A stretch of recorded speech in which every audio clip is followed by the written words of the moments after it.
Good morning. So I had this thing I was going to do. It was a project I was really excited about, and it was going to require spending several $100s. And maybe one day I'll make a video about this situation, but project fell through, right? In a rather dramatic and disappointing way. And so now I'm pissed, I'm upset, I'm disappointed, and I got several $100s just burning a hole in my pocket. And at the time that it happened, I got a marketing email from AIM Surplus, which is a military surplus dealer online, and the main thing that they were hawking was a budget-friendly AR-15 made actually by Armalite for $500. And the mouse hovered over the add to cart button for several minutes, and then I decided that's the stupidest idea you've ever had. and then the next day I was like, no, they're going to ban these things. I need to buy one now. And I went back and they were sold out.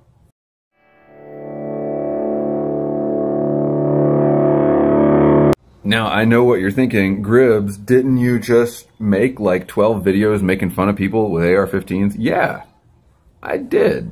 Didn't I have a whole like wellness project called Battle Rattle in which I didn't want to buy any more guns until I was physically fit enough to actually be in fighting shape? Yeah, I did. Haven't I made these calculations before where I want a nice rifle and then I think about when the hell would I ever shoot it and I realize never? Yeah, I have made those calculations. So what can we learn from this experience? What is the takeaway? Number one, email marketing works.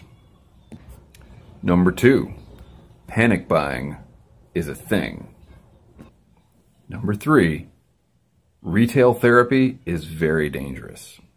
Even if they hadn't been sold out, I don't think I would have actually gone through with it, because then I would have had to get on here and tell you guys that I bought an AR-15, and I think the response would have been pretty merciless, actually.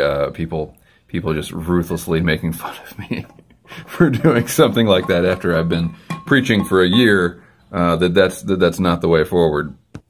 But Pipe Smoking Board Gamer made an interesting video called "What Is Your Suffering?" and he's coming from sort of an Eastern philosophy sort of place with it. And so I hesitate to use the word suffering, but I will use the word struggle. What is your struggle? And his point was that we all have these struggles and suffering, and that we make a terrible mistake by glossing over them, and that our friendships and our relationships become very shallow and meaningless when we feel that we can't communicate about the things that are really on our minds, which are our struggles. And I think that we live in a society where we're not allowed to feel like I was not going to come on here and say, man, this project fell through and I'm really disappointed and upset. That's not a video I would feel comfortable making because it makes me vulnerable. You know, it makes me, number one, look like a damn crybaby. Number two, open myself up to people saying things like, well, maybe you should work harder, which I don't think anyone would actually say, but that's what I'm already saying to myself, right? So that's, I don't want to give the opportunity for that feedback. Because that's what I'm afraid the truth is, even though in this case it doesn't even relate. But like, of course, there's a lot of things in life where we have enough self-critique that we don't need any more critique.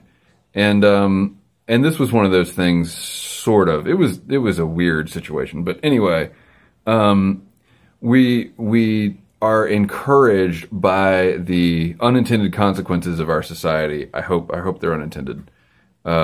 Not to feel things very deeply. And one way not to feel things is to buy an AR-15. At least for me. At least for me, it's the perfect distraction from bad emotions, right? I'm scared, I'm disappointed, I'm upset, I'm saddened, and I want something that will make me feel powerful, right? Guns make us feel powerful. I want something that will make me that will distract me, that will give me something to learn. I've never actually even fired an AR-15. I would love to learn that platform. I would love to challenge myself and become a better marksman, and I think that's a great platform for doing that. I would love to have a home defense piece. Although, again, when you actually interject like reason, cranking off a rifle round in a fairly dense neighborhood, not a good idea in a home defense scenario. I like my neighbors, and I like my pets and other people that live in the house with me, and that's a terrible idea. I don't know why people think they're such good home defense guns. Maybe if you live in a farm out in the middle of nowhere, but I've read forum posts from people that live in an apartment with an AR-15. Terrible idea. Terrible idea. Where was I going with this? Oh, right. The AR-15 serves, I think, as a talisman against anxiety. For people like me who are really concerned that maybe we're already living in the dystopian future, like that I'm not even concerned anymore about what's coming. I'm concerned about what's here now. It's a bad situation. We live in a bad society. And I don't see that changing. And so I want to say, well, man, I'm going to buy my AR-15 and then I can protect myself from the society, even though any interjection of reason into that idea blows it out of the water. So what is my struggle? Pipe smoking board gamer asks, or well, he asks suffering. And that's too much of a Buddhist term for me. That gets too specifically religious, even though it's Buddhism, so it's not really. Yeah, you get into all that stuff. What pisses me off? What am I upset about? What do I, on a daily basis, what do I just pound my head against? And the answer there is, I mean, a lot of things. I will never complain about parenthood, because we are so incredibly blessed to have the child that we do. And he is delightful in almost every respect. In fact, with enough distance, delightful in every respect. And I'm not ever going to complain about that. But the truth is, it's hard. It's hard. And he's got health problems. And nothing major, but that came up this week. He's got a problem, and it's going to set us back. It's going to set us back in his learning to walk. He's already 3 1/4 and can't walk. And, we were almost there. We were so close, and he broke a bone in his foot. And it's going to set us back 6 weeks. And then we're going to have to, convince him to wear his braces again. And it's just, that's hard. That's hard. I wouldn't trade it for the world, but it's hard. And it's so easy to then say, I'll buy an AR-15. I'll buy more pipe tobacco. I'll buy that new pipe. I'll buy this. I'll buy that. And it's not that I couldn't afford these things or that I shouldn't buy these things. Hang on, there's a situation out here. This old man lives across the way, and he's got 2 flights of stairs to come down, and I see him. He's old and he's frail, and man, I see him walking down the stairs, and every time I just kind of have to stop and like make sure he gets down okay.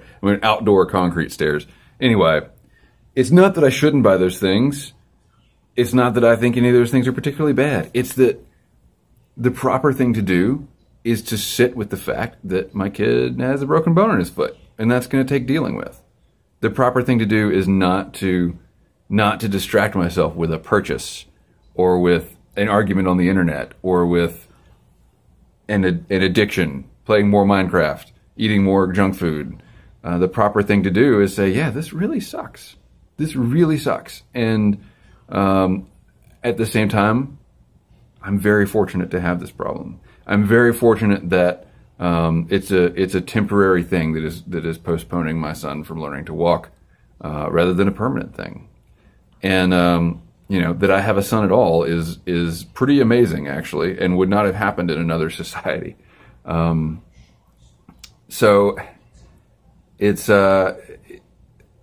keeping that perspective is hard to do when you're just like, oh, I have this bad feeling, I'm going to go buy something, or I'm going to go build something in Minecraft, or I'm going to go pour myself into my work. You got to deal with the bad feeling. This is why I'm constantly saying, when we talk about prepping, when we talk about the outdoor stuff, it's not about the gear. Now, I'm not an expert. I'm an armchair outdoor enthusiast.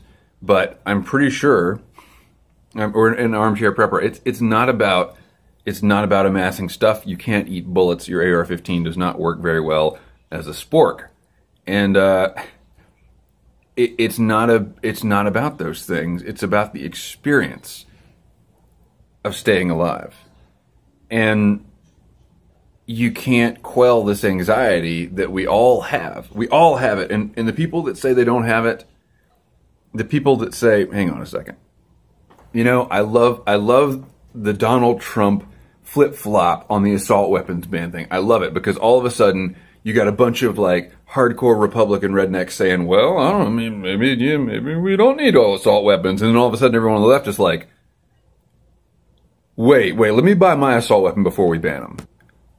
I don't care whose side you're on. I don't care what you think. If you're one of those people that's like, no one needs a weapon in today's society, I'm not worried about where society is going. I don't think I'm going to need to protect myself from the society. You're full of shit. Now, maybe you decide not to have a weapon like me, and that's, I mean, I have plenty of weapons, but like, maybe you decide not to make that your focus, and that's fine. But I don't believe anyone who says they're not terrified when they look out at the world. I was so pissed off when this project fell through that I went to see a movie, which is a very, very rare experience for me, because I can't help imagining as I'm sitting there what an AR-15 would sound like in a theater. That's one of the reasons, germs are another. But also, I just don't like wasting money, and it always feels like a waste of money. But I just wanted to go check out for a few hours. Went to see a movie. I actually went to see Annihilation, which is maybe not the best movie you want to see if you want to check out for a few hours, but it was okay. It was okay. At first I gave it 3 stars. Now I think it's grown on me a little bit. I'll give it 3.5, maybe even 3 3/4. I don't think it's a 4-star movie though. Anyway, the point I'm trying to make is, as I was sitting there, I was late. I was 10 minutes late, and I was like, oh, I'm going to miss the beginning. No. I still had another 10 minutes of previews to sit through. So, because I understand how media works, because I worked in it, what freaked me out the most, there's this movie about like breaking down humanity at the cellular level. The thing that freaked me out the most was the Diet Coke commercial at the very beginning. And the way that Diet Coke was presented as an individual liberty. Diet Coke, because I can. That was the message of the commercial. There's like a hot young girl wearing a trendy outfit. She's drinking a Diet Coke and she's talking to the camera and she's like, Diet Coke makes me feel good. If I want a Diet Coke, I can have a Diet Coke. Diet Coke, because I can. That's horrifying. That's terrifying that we're to a place in pop culture where because I can, the object of because I can is Diet Coke. I am going to exercise my rights to drink a Diet Coke. What? But the thing about advertising is when you see an ad, you're like, that makes no sense. No, it makes perfect sense. They made the ad that way because it works. It works. That means there's a market that responds to that ad. You know, like Pepsi's Jenner ad notwithstanding. You know, obviously there's sometimes ads fall on their face, but in general, when you see an ad and it doesn't make any sense to you, that's when you should be concerned about society, because it means there's more people out there to whom it does make sense. Targeted at millennials, first job, whatever. They're having a rough day. Their boss is like actually making them show up on time. Their parents won't fund their latest, spring break trip, and they're out of college now, so they can't really even go on a week-long spring break trip. That was a tough one for me when I had my first job. Wait a minute. You mean I don't get a spring break? But they can have that Diet Coke. That's the one thing they've got to hang on to. Diet Coke. And that's what I'm saying. You have these bad feelings. Hey, wait a minute, work sucks. Wait a minute, life is hard. Well, I can go get a Diet Coke. I can go get an AR-15. I can go, smoke my pipe. I can do whatever. No, you can't. Because when you've gotten your AR-15, when the Diet Coke is finished, eventually you got to come back to those emotions at some point. I don't mean to spy on my neighbors. I really don't, but I use the window for the light, right? And so I saw the old man getting ready to kill himself on the stairs, and now my other neighbor is like outside in her basement doorway smoking pot, like no one can see her there. whatever. But yeah, same kind of thing. I'll go smoke some pot in the basement doorway, and I won't have to deal with this emotion. This is a daily thing, by the way. It's about 10 o'clock in the morning. I don't know if she's just gotten up. Hell, for all I know, she works third shift and she's just chilling. But whatever. This is what I'm talking about. It's like whatever you've got, you need to have it. You need to accept your struggles yourself, as opposed to this false mindset that Pipe Smoking Board Gamer was talking about. This false mindset of like, no, everything's fine. It's not fine. It's not fine. You're a human being. It's not fine. In fact, it's probably pretty terrible. Guess what? That's the way it's going to be. So, Pipe Smoking Board Gamer, thank you for your video. As I said in my comment, I admire it. I am not ready to discuss these personal struggles that I have had recently and ongoing personal struggles. I'm not. I haven't gotten my head around some things, and I don't know how to do it without sounding really complainy. And that's just not something I'm willing to do, given how blessed I am to have everything that I do. And so I could put that forward as saying, well, I have the perspective not to struggle with this stuff, but that's bullshit, because I totally struggle with it.